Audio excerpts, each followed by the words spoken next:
O trabalho da doutora Elizabeth Ross me cativou desde o momento em que eu passei a me aprofundar nesse tema do luto. Ela foi pioneira em compreender quais as fases uma pessoa passa quando lida com a passagem. E ao organizar essas 7 fases, eu percebi que de alguma forma ela contempla todos os processos que uma pessoa passa quando vivencia o luto.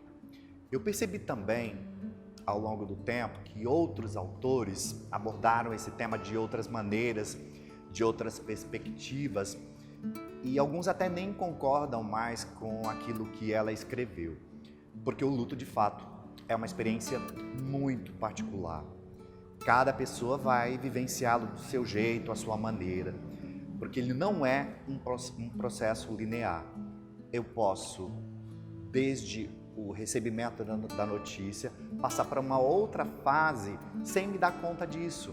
O que eu proponho agora é analisar cada uma dessas fases. E no vídeo de hoje eu abordarei a fase do choque, quando eu recebo a notícia.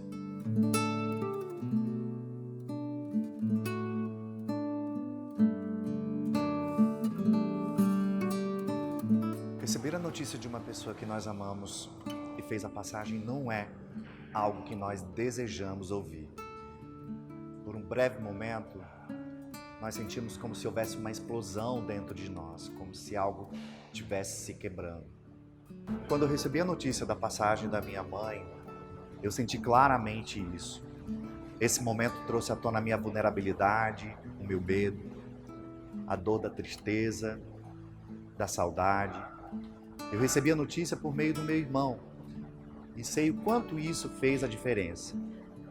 Porque esse momento, por ser tão delicado, pode ser mais devastador ainda quando ele chega de uma outra forma, de uma forma desumana, onde as pessoas não medem as palavras para comunicar o ocorrido.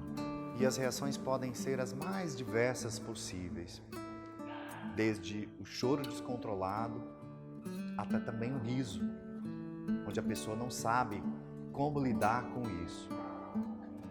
O medo da morte é muito diferente para cada pessoa. Para alguns pode ser o medo do sofrimento, da doença, de você sentir o seu corpo em decomposição. Para outros é o medo do abandono, da separação, de você ser cortado daquelas pessoas que você ama. Porque o nosso medo, na verdade, ele se enraiza em momentos muito particulares da nossa existência. Escutar o medo nos permite entrar em contato com esse momento. É preciso aprender a não ter medo do medo. E às vezes nós não vamos conseguir fazer isso sozinhos. Nós vamos precisar de ajuda. Um terapeuta pode nos ajudar nesse momento, porque nós precisamos de um instrumento que nos ajude a evoluir, a descobrir esse desejo de viver que se esconde através desse medo e que vai nos ajudar a ir mais longe.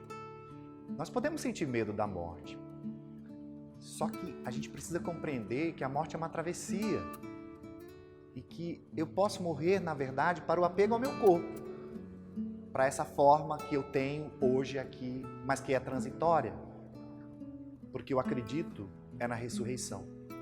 Eu acredito no renascimento do meu ser verdadeiro. Vocês já pararam para pensar naquelas pessoas que, mesmo sabendo que amanhã pode ser o último dia da vida delas, elas se mantêm serenas? Elas aprenderam a aceitar seus limites. O seu ser mortal, que nada nem ninguém abala a sua confiança de que elas se abriram à sua essência mais profunda e divina, do Deus que mora e habita dentro delas. No coração da vida que ele tem, ele se dirige rumo à vida que não se acaba. A morte é passageira. A vida é infinita. A morte nos ensina a compreender que o amor é uma força viva. O amor não é uma realidade externa que nós poderíamos buscar ou adquirir aqui ou ali. O amor é o próprio real, que se dá em nós quando nós não oferecemos nenhum obstáculo. Eu gosto de um autor chamado Jean-Yves Leloup, que ele diz: o amor é o próprio sopro da vida que canta em nós a sua melodia quando o centro do coração está aberto. Então, quando eu recebo a notícia da passagem de alguém e eu aprendo a ressignificar esse momento, eu até posso ficar paralisado por um tempo e, claro, depois sofrer as consequências disso. Porque o pior dos sofrimentos é quando eu não posso dar um sentido a isso. E o sentir-se acolhido nesse momento, de uma forma empática, é fundamental. É graças a uma escuta empática que a pessoa vai se sentir realmente acolhida nesse momento tão delicado. Quando você compreende que cada dia que você acorda pode ser o último, você aproveita a oportunidade para, nesse dia, você evoluir e se tornar realmente o ser humano que você veio para ser aqui. E para quem quer perder o medo da morte, é muito importante se dar conta que, na verdade, tudo é impermanente e que nada dura. Jesus também veio com essa máxima de poder nos ensinar, quando ele diz: eu sou a verdade. Ele não diz: eu tenho a verdade. E isso nos faz refletir sobre a nossa impermanência e de como é que nós podemos aproveitar melhor o nosso tempo. Quer uma dica? Pergunte-se quantas vezes você nos últimos tempos viu o pôr do sol. Quantas vezes você saboreou a sua comida predileta, se permitiu estar com a sua família, com os seus amigos.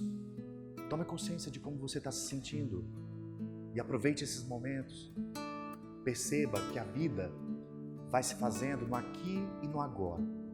Em cada momento você tem a possibilidade e a capacidade de escolher o que é melhor para você. Tome consciência de como você está se sentindo aqui e agora. Saber que tudo muda nos liberta do apego.